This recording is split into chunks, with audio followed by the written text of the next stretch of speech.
Starline presents the Brass Facts. Hi, I'm Hunter Pilot, and today on Starline's The Brass Facts, we're going to look at how to sight in a scoped rifle or handgun. The first step when sighting in a scoped rifle or handgun is to be sure that the scope rings and bases are tightened to the manufacturer's recommendations. Factory-mounted bases aren't always tightened down properly from the factory, so don't assume that they are. After verifying that everything has been installed and tightened properly, I will bore sight the rifle if possible. Over the years, many tools have been produced to aid in bore sighting, such as laser bore sighters, but I prefer to do it by eye. For AR-style rifles, separate the upper and lower receiver and remove the bolt. For bolt-action rifles, just remove the bolt. I like to bore sight my rifles in at 100 yards. With the rifle mounted securely, center the bullseye of a target in the bore. You can then adjust the scope until the crosshairs are centered in the bullseye, being sure that the bullseye is still centered in the bore. Smaller bore rifles are generally the easiest to bore sight since you can more accurately center the bullseye in the bore.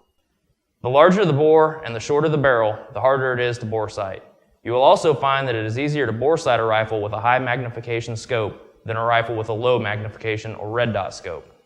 On a rifle that I am confident will be close to zeroed, I will shoot at a large, clean target at 100 yards, closer if it's rimfire, to finish dialing it in.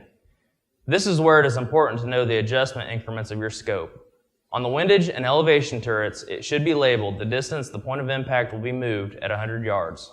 If the scope has 1/4 inch per click adjustments, you will have to move the scope 4 clicks to move the bullet 1 inch at 100 yards. If you're shooting at 200 yards, you only need to adjust the scope 2 clicks to move the point of impact 1 inch. At 50 yards, it would take 8 clicks to move the point of impact 1 inch. Obviously, a scope that has 1/8 inch adjustments will take twice as many clicks to move the bullet 1 inch at those distances. This scope happens to have 0.1 mil adjustments. 1 mil equals 3.6 inches at 100 yards, so each click on this scope will equal 0.36 inches, or about 1/3 of an inch at 100 yards.